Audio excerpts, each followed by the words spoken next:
It's a beautiful bacon day, Cookie Crusaders. Today I want to talk about Oyster Cookie and Caramel Arrow.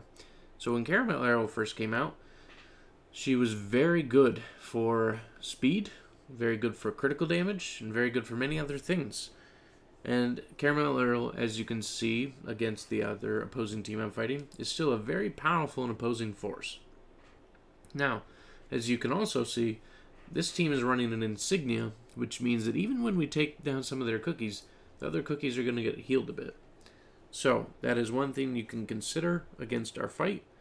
They are a level 60 team, so we're going to fight a level 70 team as well, since these ones have better treasures, and see the differences.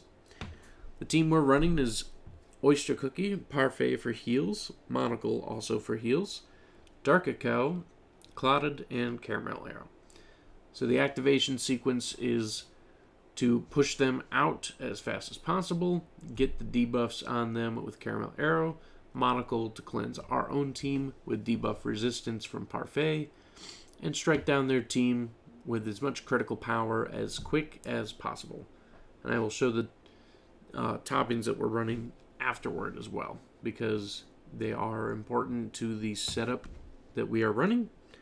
And when we check the stats, Clotted is actually our biggest damage dealer because he takes advantage of the critical damage increase from Oyster the most. So as you can see, that is how we fared against the level 60 team with good treasures. Now we're going to fight someone that has higher cookies, but not necessarily higher treasures at the moment. So still a little imbalance there as far as the team setup goes, but still a strong team nonetheless, and something you may run into in the arena. And as you can see, our team is just pushing the boundaries of that health bar faster than most of the team can actually handle from their end, because they do not have enough resistance to compete with the speed of what our team is doing. So it's not that we're necessarily a speed team itself, but more so that we are pushing out damage at a high pace. And we will give one more check down to a full level 70 team with a full set of treasures and see what the difference is accordingly here.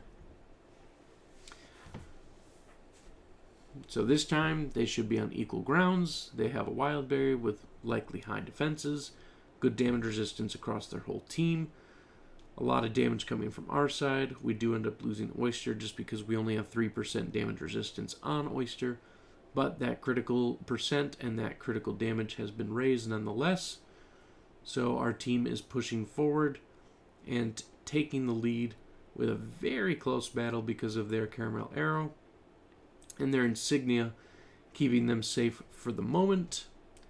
But they are only able to get just enough stacks on to take out our other units, but not our Caramel Arrow or our Parfait Cookie.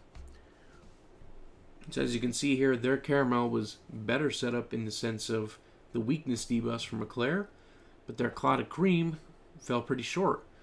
And that is because Oyster's critical boost is pumping up Clotted to a big level. And so Clotted is really taking advantage of what Oyster is doing here.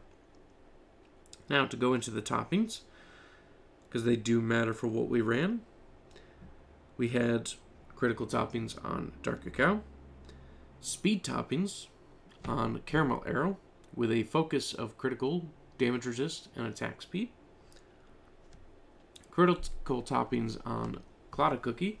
So with Oyster's boost, we are hitting near 100% crit with a mass area of effect attack happening, and that's why the damage is so high, as well as the good damage resist on the stats with the damage resist that Clotted skill gives as well. We would have kept Oyster if we had a higher damage resist, but we have mostly cooldown as the main focus. If we had a higher damage resistance, it would have only pumped our team to a stronger point. And the same can go for Parfait Cookie. High cooldown, but needs a higher damage resistance to really make Parfait Cookie shine. If you have any opinions on this team, any specific thoughts that you think could make it stronger, of course, toppings are the bane of all of our existence, the things that we continue to strive for perfection, and in one day that will make the teams very interesting when we can have perfect toppings across many different teams of cookies. But until then, beyond that, if you have opinions on how to make the team better, or maybe something that you would like to run, I would love to hear it, because 2 super epics and an ancient is a little bit hard to get in one full team. But it is something I wanted to showcase to you guys as a potential PvP fight defense team, at the very least, just because you can come and counter it back with another team, or something to just grind those lower levels. And it can even be used in other modes such as the islands and PvE in most of the story modes. So let me know what your thoughts are and what you think, and thank you so much for stopping by. Have a wonderful day.